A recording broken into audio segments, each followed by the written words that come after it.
Champions in Breeders' Cup history, has taken his place among the legends of the sport. He is the incomparable Cigar.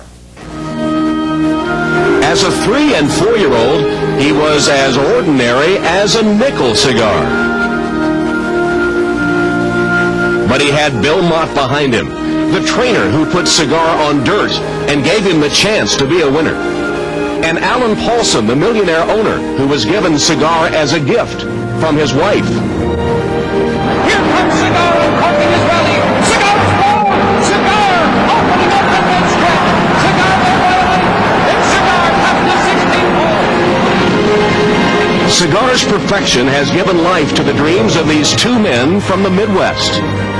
For Alan Paulson, racetracks and winter circles were a long way off from his hometown in Clinton, Iowa.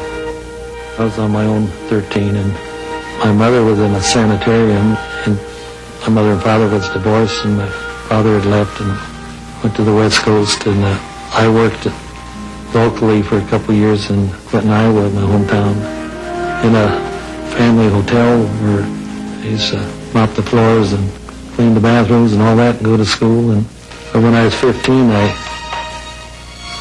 had enough money to get on a Greyhound bus and went to Northern California and got a job on the farm up there and worked my way through high school. And after high school, I went to work for TWA Airline on a minimum of 30 cents an hour as an apprentice mechanic. From apprentice mechanic to pilot, designer, and by the time he was 56 years old, Alan Paulson created Gulfstream Aerospace Corporation, a company that sells planes like the G4, a product worth $25 million. He started investing in racehorses in 1983 and has already won 3 Breeders' Cups. But Cigar, this gift from his wife, could be his greatest victory so far. Like Alan Paulson, Bill Mott grew up in the Midwest, Mobridge, South Dakota, 2 hours from almost anything except horses and cattle.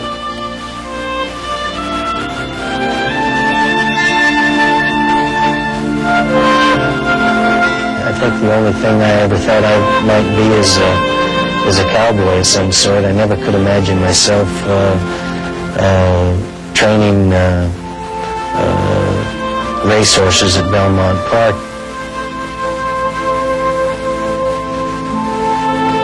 Jerry Bailey has ridden Cigar to every one of his victories this year.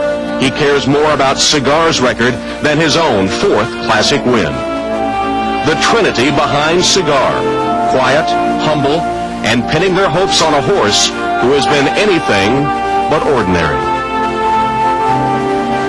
Belmont Park, Cigar's home racetrack, was host to the 1995 Breeders' Cup.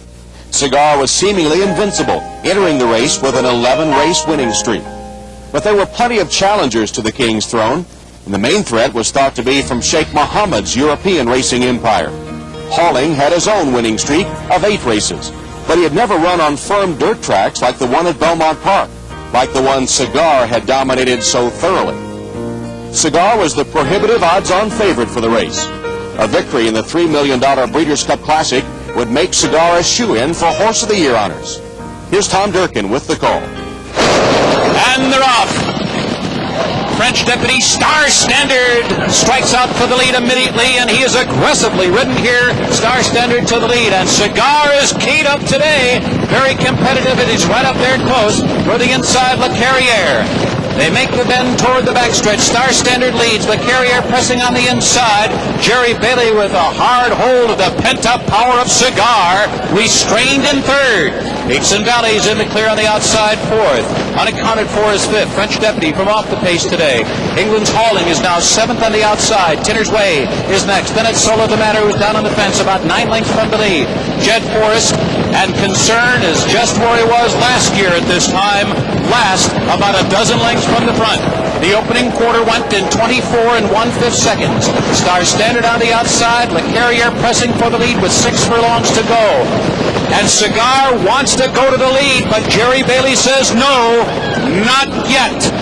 Unaccounted for, 4th toward the rail with 5 furlongs to run. The opening half mile runs in 48 1/5 seconds. Solo the Matter now has to pick it up, but he threads his way through in between horses. Then farther back, it's French Deputies, only 3.5 lengths from the lead. Then Digs and Valleys, followed by Halling. A break-up breed at Jet Force, followed by Tinner's Way. Concern is still last. 3 furlongs to go. Cigar! Cigar makes his move, and he sweeps to the lead with a dramatic rush with 3 furlongs to go. And Jerry Bailey turns him loose, and he guides him down to the rails. The field turns for home. Unaccounted for down inside. A quarter of a mile between Cigar and a perfect season. Coming down to the last furlong with a 2.5 length lead. And Jerry Bailey calls on Cigar for everything he has. The Carrier is awakening second. On the inside, unaccounted for. On the outside, Solo the winner. And here he is, the incomparable, invincible, unbeatable Cigar. He has won it, and look at this time over this racetrack, 1:59 and 2. He beat the best the world could offer, and even Mother Nature too. There he is, Cigar. Like he had done in his 11 previous races, Cigar proved to be invincible. As if he was aware of the significance of the race, Cigar was primed and had to be restrained by Jerry Bailey. Down the back stretch, he positioned Cigar in 3rd place. Entering the far turn, Cigar was still running easily and was close to the lead and in great shape to make his move. That move came midway through the turn as Cigar on the outside began to pour it on. Then in deep stretch, Cigar showed why he's such a great champion. He went on to win the $3 million Breeders' Cup Classic for his 12th consecutive victory and was the hands-down choice for Horse of the Year honors. In a short period of time, the Breeders' Cup has distinguished itself.